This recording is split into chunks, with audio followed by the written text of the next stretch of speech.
We're here with Dr. J, Julius Erving, former 76er, one of the greatest players, if not the greatest player ever to play in the NBA and ABA. Doc, welcome to the Artie Olympians. How you doing? I'm good. Good to be here. Good to support Bob Beamon. I've supported him in the past. He and I are really good friends. So just happy to be here for him and for this particular endeavor of his, which is, as you know, worthwhile and noteworthy. Anytime I hear for children, I know it's a worthwhile way is for children and foundations and charities. And with you coming down here makes it that much better. But it is really a great cause, Doc. Yeah, it is. I'm moving this weekend, so I wasn't able to get in for the Saturday, Sunday part of this. And I know I missed some very special stuff, but I'm all in for Monday and Tuesday.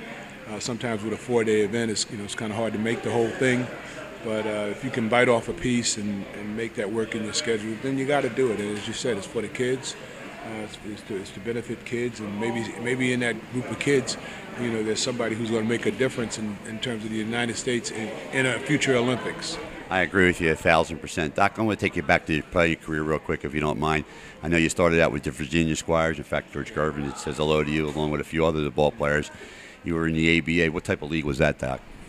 Well, the ABA was, kind of like the NBA is now. High flyers league, a lot of freestyle play. 3 referees to try and keep up with the action, the three-point line. The 6 fouls versus 5. A lot of the inventions of the ABA are very present in today's game, particularly the above the rim style and the in your face. Plus, room for the little guy to be able to play.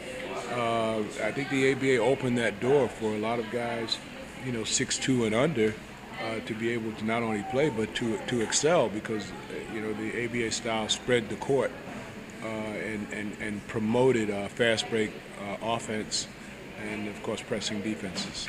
Doc, you come from the ABA into the NBA, and I really do feel in my heart that you saved the NBA when you came in, because nobody's ever seen nothing like what you were doing in the ABA into the NBA. And I can remember you dunking it in 1977 over Bill Walton, and dunking it in the All-Star game against Kareem Abdul-Jabbar, first player to ever do that. You switching from the ABA to the NBA. What type of transition was that for you, Doc?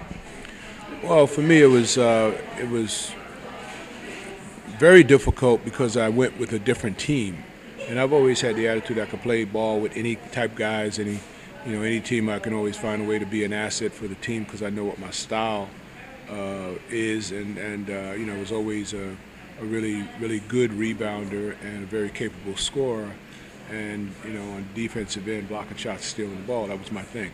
So if I had gone in with the Nets intact with our same team, I think it would have been different than going to Philadelphia. In Philadelphia, it was a little bit of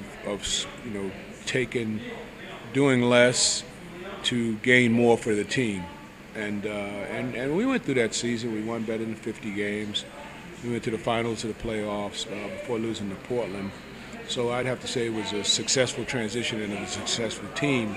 But long term, that team needed to change in order to be a champion. And it took us, 3 tries in the finals in 6 years before we became champions after, getting Moses Malone in the mix, amongst others.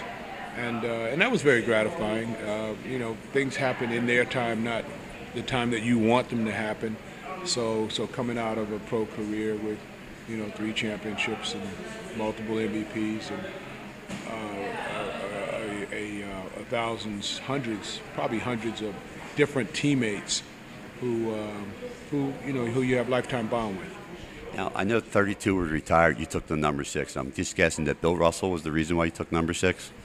Well, when I was in the Olympic development program, I wore 6, and that was aiming towards the 72 Olympics. However, I turned pro before then, so I had an affinity for the number 6.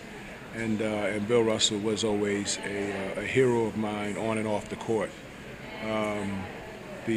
So 6 became a natural when I couldn't get a 32 or 42, because those were the numbers that I won in high school and college.